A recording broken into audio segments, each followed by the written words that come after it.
Hello, everyone. My name is Hernandez, and for my presentation, I wanted to discuss my favorite photographer and his works, Henri Cartier-Bresson.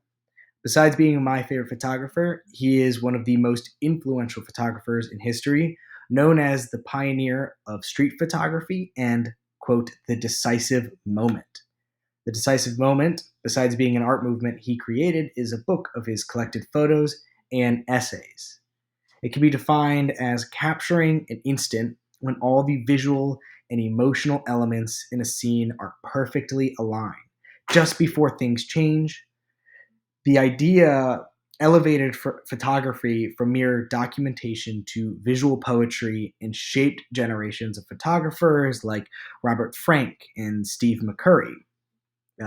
Bresson is quoted in saying, "There is nothing in this world that does not have a decisive moment," which is really relevant in this photo, which I won't be going into the full critique. This is more for the anecdote of how he was able to capture these decisive moments. He would sit for hours waiting for that movement, that emotional element to enter the shot. So for this staircase, he sat there for 2 hours just waiting. And that's even more relevant in the photo that I really like to critique first, which is behind the Gare Saint Lazare. This is a quintessential example of Cartier-Bresson's idea of the decisive moment, the perfect alignment of composition, timing, and movement. The image shows a man leaping over a puddle, his reflection crisply captured just before he lands. It has become the defining image of 20th century photojournalism and is studied for its geometry, balance, and spontaneity. And another great anecdote about this photo is he did not know what he was taking a photo of. Behind the Gare Saint Lazare was a wooden slated fence, and there was a hole just big enough to fit the lens of his camera.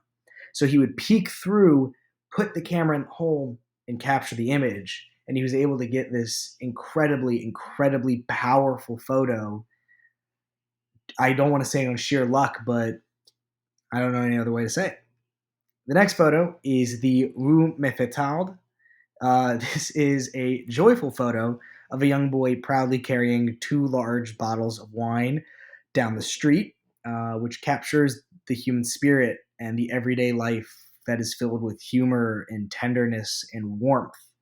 This is a classic example for his talent of storytelling and capturing candid expressions in urban environments. And the final photo is the coronation of King George VI. Now, I'm sure you are wondering, where is King George? And no, he is not the man passed out on the streets.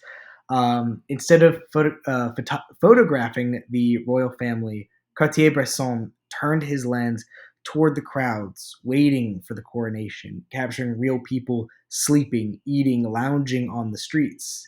It marked a break from traditional event photography and established Cartier-Bresson's documentary style focusing on people and not pageantry. Now, these three photos reflect his core principles: geometry and form, spontaneity and timing, humanity and observation. And the final anecdote I'd like to share really establishes his mindset of minimalism and spontaneity in photography. When he was working in the newspaper as a journalist, he had one camera. And eventually he made enough money through selling his photos to buy a second camera.